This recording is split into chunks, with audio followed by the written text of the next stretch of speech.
Hello, and welcome to this presentation on ACSLPA's new Continuing Competence Program, or CCP for short. In this presentation, I will walk you through, in more detail, how to complete the CCP activities. I am Sharia Ali, the SLP Practice Advisor at ACSLPA, where I'm also overseeing the college's implementation of the CCP. We at the college are so excited to roll out this next phase of the new CCP, and we look forward to your feedback once you're able to see exactly what's required of you. So let's get started. The new CCP, which will come into place this October, so October 2022, consists of 3 activities, each of which must be completed annually. These are the Continuing Education Report, the Peer Dialogue Reflection, and the Risks and Supports Profile. Now, I will go into the requirements for each of these in turn in this presentation. But before we get into that, I'll quickly go over what we mean by competence. The Health Professions Act, or the HPA, defines competence as the combined knowledge, skills, attitudes, and judgment required to provide professional services. So it might be helpful to keep that definition in mind as you work through the CCP. You will see that the reflection questions will ask you how certain activities impacted your competence. In answering these questions, think about how your skills, knowledge, attitudes, or judgment have been impacted. There are now a number of resources on the CCP available on the ACSLPA website. We will always draw your attention to the most current resources in a list at the top of the page. Underneath that, you will find a menu of options. This includes all of the background reports and other documents that guided the development of the CCP. You will also find all of the webinars and videos on the CCP available here. We're also excited to make all of the sample forms for each of the CCP activities available to regulated members. Please note that the forms on this webpage are samples only. They are here for practice, and you will still need to complete the CCP activities via the member portal when registration renewal opens in October of this year. You will also find example submissions for each CCP activity here. There are also 2 FAQ documents available that answer the most common questions we have gotten so far about the new CCP.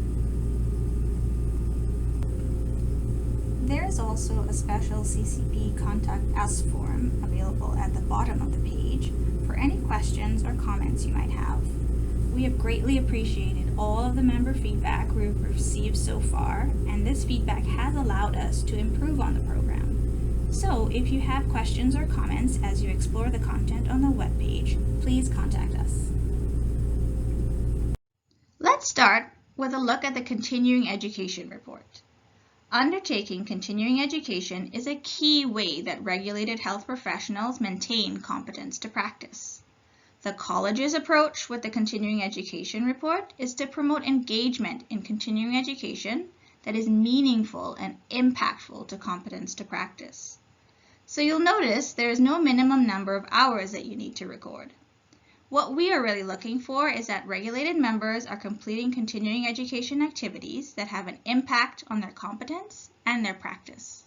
Now, let's take a closer look at the Continuing Education Report. As I mentioned, it's important to note that this form and all of the sample forms on the CCP webpage are here for practice only. You will still need to log into your member profile later on in the year, starting in October, to actually complete and submit your CCP. The login button for your member profile is always at the top right of the ACSLPA webpage. Now, the forms will look slightly different on the member portal, but these samples on the webpage will let you know what questions will be asked, and they give you a general idea of the layout. So feel free to use these sample forms as many times or however you would like to get familiar with them. No one at ACSLPA will be looking at your responses on these sample forms, and only you will have access to them. So first, you'll be asked for your email address. Now this is just so your responses can be sent to you via email once you click submit at the bottom. Again, you're the only person who will get a copy of your responses. You can also save your emailed responses on your computer or just keep a copy in your email so that you can copy and paste into the actual CCP forms later on. Next, you will be asked about the types of continuing education activities you engaged in during the practice year. Now you can check as many categories as you like, but at least 2 categories must be selected. You'll notice that once you check a category, a text box appears for you to put in the specifics of the activity in this category that you completed. Now, this does not need to be an official reference in any specific format. We just need you to provide enough detail so that we can find the activity online or elsewhere if we ever have to look for it. And you'll notice that when you click on a different activity category, another text box opens up for that category's activity descriptions. Then you'll be asked to identify the competency areas that were impacted by completion of the activities you listed above. The competency areas are listed below the form for each profession with details about each area to guide your responses. These competency areas are taken from the National Speech-Language Pathology and Audiology Competency Profiles, which were developed by the Canadian Alliance of Audiology and SLP regulators. You can select and reflect on as many competency areas as you would like to, but a minimum of 2 must be selected and reflected on. You'll notice that when you check on a competency area, a text box opens up that your reflection should go in. In this reflection, you should describe how your competency in the area you identified has been improved or supported. So, you'll need to be specific about any learning that has taken place or changes to your practice that occurred as a result. The Submit button here only functions to send your responses to the email that you put in at the top. Please note that clicking Submit on any of these sample forms does not mean that your CCP has been submitted to ACSLPA. If you scroll down to the bottom of the page, you will see the scoring rubric. So what we are really looking for here is an explicit connection between the continuing education activities you undertook and your competence to practice in the competency area you are reflecting on. That is, that you gained specific knowledge or that you initiated a change in your practice as a result. That connection should be clear when reading, and the best way to do this is to provide some examples.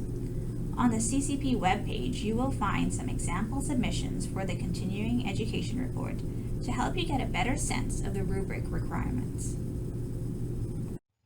Now, let's take a look at the pair dialogue reflection. This activity is designed to promote regulated members' engagement with peers. Lack of peer engagement or practice isolation has been identified in the literature as a significant risk to practice. So we want to make sure that members are engaging with, learning from, and supporting their peers. Let's now look at the pair dialogue reflection form. So again, the first thing you'll see is just that text box to supply your email address so that your responses can be sent to you. Now, the first question you will be asked is whether you will be completing a pair dialogue reflection for the practice year. So members who have extenuating circumstances that prevent engagement with peers may opt out of completing the pair dialogue reflection. These members will be allowed to renew their registration, but will be automatically flagged to have their entire continuing competence submission for the practice year audited. Now, by checking no, you acknowledge that you're aware that your continuing competence program submission for the year will be audited.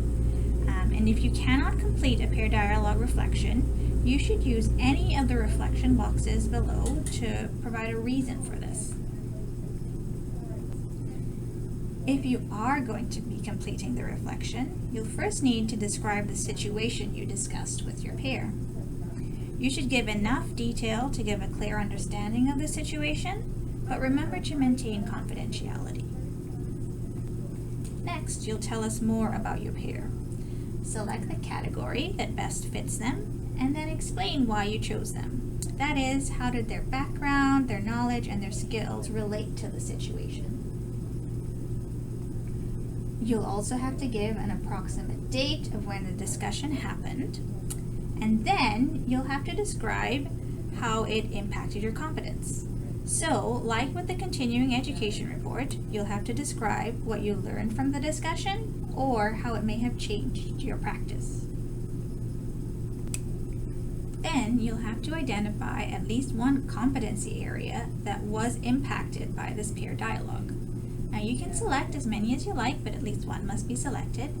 Now please note this question 6 is only a checklist, so no reflections on the competency area and how it was impacted is required. When you scroll down to the bottom, you will see the scoring rubric. Now to meet the requirements, you'll need to first ensure that the situation you discuss is related to your profession and your practice. So it's not just a routine situation, and that it does actually warrant you seeking out dialogue with a peer. Your choice of peer should be relevant to the situation. And finally, we're looking again for that explicit connection between the dialogue and your competence to practice. And the best way to do this is to use examples that demonstrate that you gained some new knowledge or you made a change to your practice as a result. Again, some examples of peer dialogue reflection submissions that will meet requirements are available on the ACSLPA website. The last activity is the risks and supports profile. Now this is probably going to be the least straightforward activity, and you will probably have to spend some more time familiarizing yourself with it as compared to the other two CCP activities. The risks and supports profile is intended to promote self-awareness in practice by asking members to reflect on potential risks to their practice and to identify supports that they may have in place to mitigate these risks. Let's now turn our attention to the risks and supports profile. In this profile, you'll first be asked to provide some general information about your practice scope and setting, just to give the auditor some additional context to understand your risks and supports. Then you'll have to select the risks that apply to your practice. Now you can select as many as you feel apply to you, but at least one must be selected and reflected on. Now when you check on a risk, a text box will open up in which you will have to explain your rationale for why you feel this is a risk to you and explain how it impacts your competence. Now the text box will also have a definition of the risk and some examples to help guide your responses. So you'll notice that when you click a different risk, that another text box opens up. So you'll have to do the same for supports. Select at least one, and then reflect on your rationale for selecting it and how it impacts your competence. Now in terms of the scoring rubric, again, like with the other activities, we are really looking for you to link the risks and supports you identify to your competence. To meet requirements, you will need to provide explanation of how the risks and supports you identified impact your competence by providing some examples of practice areas, tasks, or situations where they may impact your competence. Now this connection should be clear to the reader. And again, there are examples of both risks and supports reflections on the web page. Now, because a risks and supports profile is a completely new activity, which members are not accustomed to, we have also made available some background information on the risks and supports profile, and it can be found here. So this gives some more background on the risks and supports profile. It also has a full table of all of the risks and supports with their definitions and examples. And there is also a list of references at the bottom. One last thing about the risks and supports profile. We will also be looking at submissions to see that the risks and supports match, or that the reflections show that the member is putting supports in place to mitigate the risks they identified. Now there is no set answer on which support goes with which risk. The only criteria is that you link your risk in your support reflection in some way. So for example, if you identified as a risk that the currency of your knowledge is not up to date due to a recent transition in the client age ranges that you work with, a support you can reflect on is personalized support and feedback that helps you fill that knowledge gap. You can use specific examples like support from your peers and practice lead who let you observe, who are available to discuss more complex cases, or who can point you in the right direction of resources to help you fill that knowledge gap. So in summary, remember that the aim of the Continuing Competence Program is to promote membership engagement in activities that support competence to practice. So what we are looking for when we evaluate submissions is for members to demonstrate in writing that undertaking these activities impacted their competence, or their knowledge, skills, attitudes, and judgment. Using examples is going to be the best way to link the activities to competence, and remember that you can use as many, up to the character limit, or as few words as you need to get your point across. Let's spend some time now looking at how CCP submissions will be audited. First, it's important to explain the principles of the audit. The underlying assumption during audit is that ACSLPA regulated members are competent to provide quality services. We know that the format of ACSLPA CCP is just one way for members to indicate that they are maintaining competence to practice by engaging in activities that support competence. And so please note that any referral after audit is not an indication of incompetence or any practice concerns. So really, the function of the audit is to identify regulated members who may need an opportunity to verbally discuss their submission, or who may need help to develop a plan to enhance their completion of the CCP activities, or who simply need a closer look at their practice. Throughout the CCP, and including the audit, the college, its auditors, and assessors will be applying the concept of due diligence. This is the idea that there are many different ways to complete the same task. So, in evaluating submissions, auditors will be judging against a standard of what would a reasonable member do, not what they would do. Submissions will be blind reviewed during the audit, so no identifying information about regulated members will be available to auditors. Audits will be completed in January and February, so after the practice permit renewal period closes.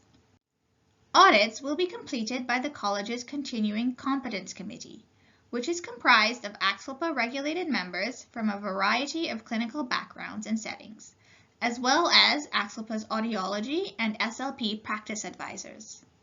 Submissions will be randomly assigned to auditors, but will be matched by profession, so that audiology members will be audited by audiologists, and the same for SLPs.